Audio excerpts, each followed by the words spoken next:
Hey, bonjour à toutes et à tous, c'est Thomas et on se retrouve aujourd'hui pour la présentation des nouveaux processeurs de chez AMD, les AMD Ryzen, qui sont donc la nouvelle série de processeurs qu'on va avoir le droit chez AMD en remplacement des FX qui commençaient à dater, on va pas se le cacher. Alors, on va tout de suite commencer par ce qui s'est dit au début de la conférence qui s'est tenue ce matin. Là, actuellement, je vous parle, il est 22h19 et on est le 22 février 2017. Alors, comme vous le voyez, j'ai mes fiches parce qu'il y a beaucoup de choses à retenir et j'ai pas eu le temps de tout encaisser, excusez-moi. Alors, la patronne nous a indiqué que ces processeurs étaient en développement depuis 4 ans, donc ça commence à remonter. Hein. Quand on calcule, on est en 2017, on enlève 4 ans, ça fait 2012-2013, ça dépend à partir de quand ils comptent les 4 ans. Donc, c'est bien. On nous indique aussi que ces processeurs utilisent une toute nouvelle architecture qui est basée sur aucune ancienne. C'est vraiment un bon point parce qu'on sait que la architecture FX consommait beaucoup d'énergie. Ces processeurs ont été faits dans l'optique d'aller sur des PC, sur des data centers, sur des consoles et un petit peu tous les objets connectés. Donc c'est pour ça qu'ils ont été créés. La patronne a vraiment insisté sur ce point. Ce projet Ryzen a été fait en collaboration avec 100 ingénieurs de chez AMD, a demandé plus de 2000 heures de travail. Vous imaginez 2000 heures L'ambition de AMD en faisant ces processeurs Ryzen était d'augmenter le nombre d'IPC de 40%. Ils ont réussi à augmenter de 52%. C'est immense. Et ces processeurs sont dotés de 4,8 milliards de transistors. C'est ouf.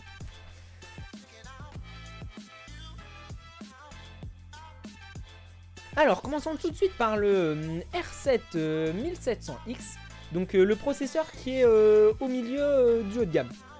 Donc c'est un processeur 8 corps, 16 threads. C'est à peu près tout ce qu'il y a, c'est tout ce qu'il y a en fait dans les hauts de gamme, c'est que des 8 corps, 16 threads, juste la fréquence qui change et le TDP. Alors, donc ce R7 1700X tourne de base à 3,4 GHz. C'est quand même élevé, on va pas se le cacher, et le boost lui encore plus élevé, normal, tourne à 3,8 GHz, c'est grand quand même hein, pour un processeur avec le ventilo de base. Et un TDP de seulement 95 watts, donc c'est vraiment un bon point. AMD fait enfin des processeurs qui chauffent moins et qui demandent moins d'énergie, c'est vraiment un bon point qui se soucie un peu de l'environnement, on va dire.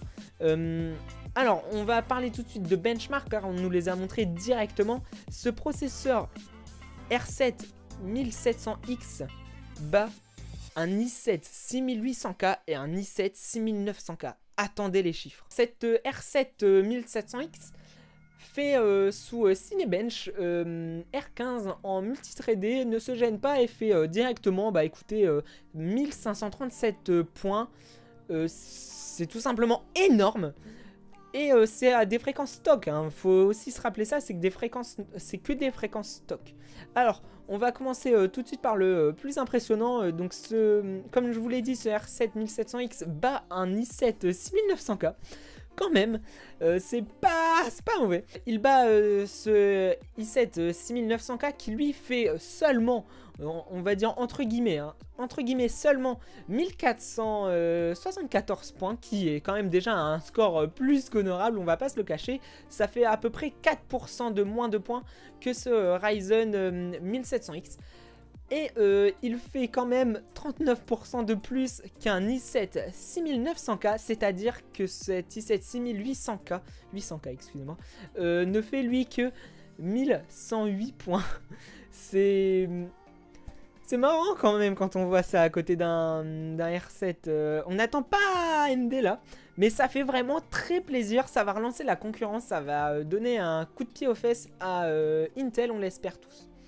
Pour relancer un peu la concurrence, donc on sait très bien qu'en ce moment il se passait pas grand chose dans le monde du hardware. Donc voilà, c'est un processeur qui est vraiment très bon et qui est vraiment pas tellement cher, vu qu'on va parler tout de suite du prix. On va pas se le cacher, donc je vais vous dire les prix en euros. Alors chez Top Achat, je me base chez eux, hein, il y a le R7 1700X il vaut 449 €, donc à peu près 450 €. Hein. Et le i7 6800K, lui, coûte 500 €. Et il se fait exploser littéralement par ce R7 1700X. Donc c'est vraiment... bah vraiment c'est bien, hein, vu que 50 € de moins et il se fait exploser... et il explose le i7, ben franchement AMD bravo.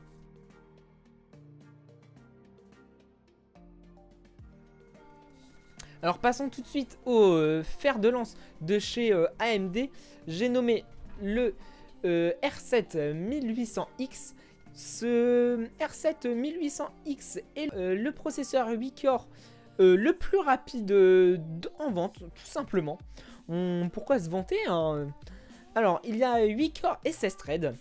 Il tourne à 3,6 GHz de base, à 4 GHz en boost et possède le XFR, mais nous n'avons pas encore les fréquences de ce XFR. De toute façon, ça dépend de votre type de refroidissement. Il a un TDP de 95 watts, donc le même TDP que ce 1700X.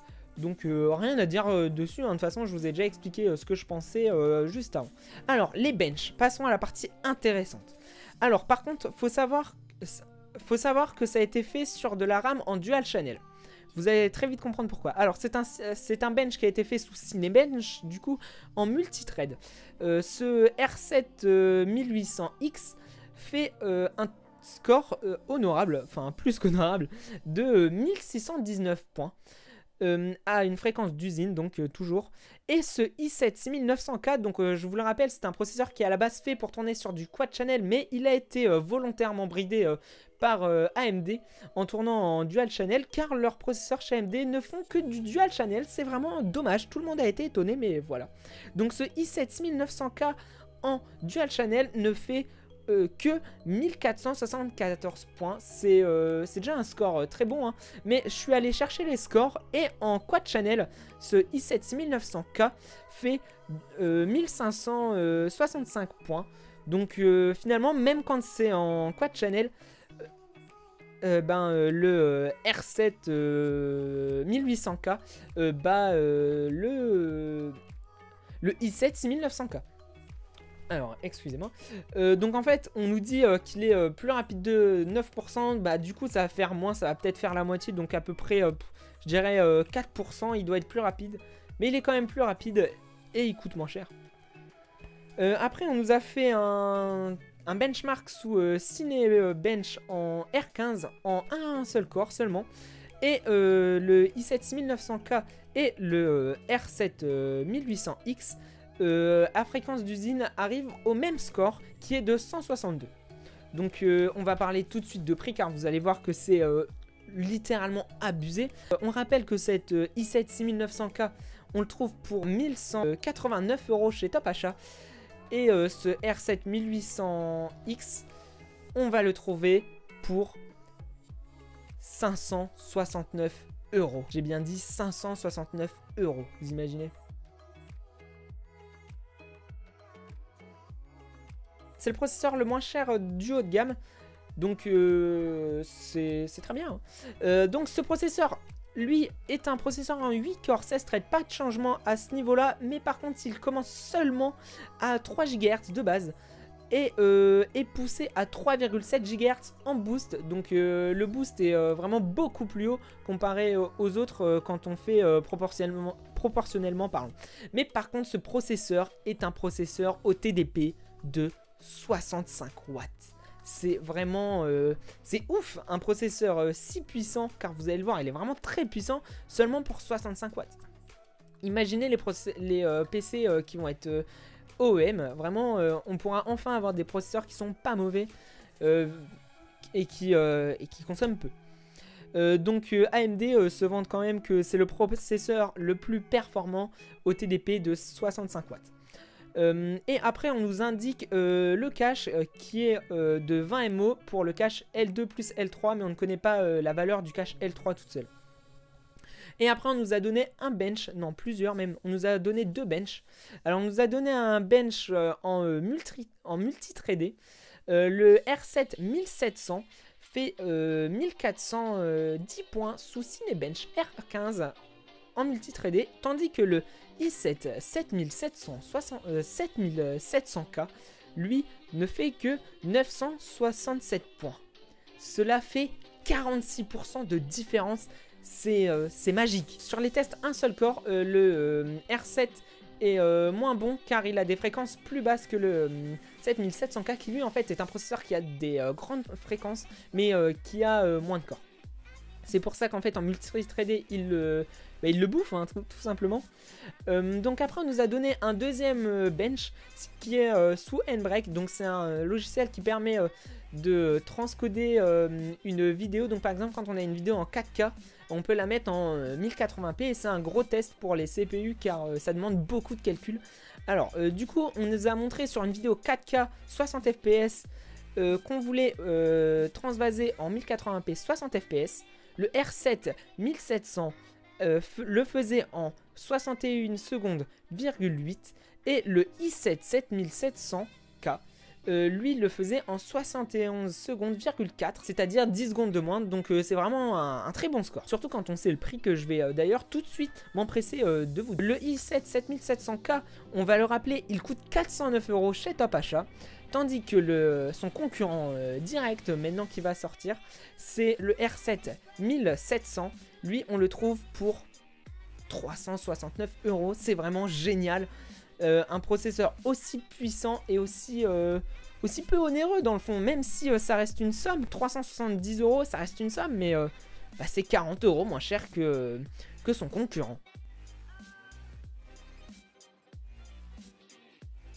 AMD nous a parlé de son écosystème. Alors, au lancement, il y aura 82 cartes mères, donc c'est pas mal, hein. Franchement, c'est le meilleur lancement qu'ils ont fait de tout le temps. Alors, c'est des processeurs qui tourneront sous l'AM4, donc le socket AM4. AMD annonce qu'il y aura 200 fabricants de PC qui seront avec des processeurs Ryzen pour le premier quart de l'année 2017, donc ça va s'arrêter en fait le premier quart en fin mars.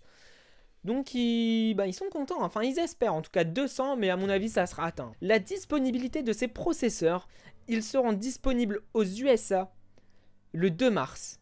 On les aura aussi à peu près le 2 mars en France, peut-être le 3 mars, mais sûrement le 2 mars. Donc partez sur une disponibilité, excusez-moi, le 2 mars en France.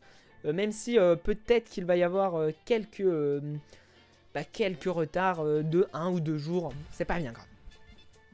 Et ces processeurs, si vous voulez savoir, ils sont déjà précommandables sur les sites partenaires. Donc il y a par exemple Rue du Commerce ou Top Achat qui sont de toute façon le même groupe, donc c'est pas étonnant qu'il y ait les deux. Bon, et j'ai oublié de préciser, ces processeurs tournent sur une architecture en 14 nanomètres. Donc la gamme Ryzen, en fait, il va y avoir les R3, les R5 et les R7 qui correspondent en fait... Ils sont pas emmerdés chez AMD, hein, désolé du mot, mais c'est un peu ça. En fait, le R3 correspond à un i3, un R5 à l'i5 et un R7 à l'i7. Donc ils se sont pas foulés, hein, mais c'est comme ça. Et au moins, c'est plus facile à comprendre pour les gens qui débutent dans le hardware. Là maintenant, je vais vous montrer le roadmap AMD qui a été annoncé à la toute fin de la conférence. Alors, on nous indique que à la moitié de l'année, on devrait avoir Radeon Vega et Radeon Instinct. Donc Vega, c'est les nouvelles cartes graphiques. Mais par contre, Radeon Instinct, comme vous voulez, je sais pas réellement ce que c'est. Donc excusez-moi, je peux pas vous aider. Après, il va y avoir Naples aussi à la moitié de l'année pour les data centers. Et sinon, on nous annonce les nouveaux processeurs mobiles, donc la Ryzen mobile tout simplement, qui seront disponibles après la moitié de l'année. Donc voilà.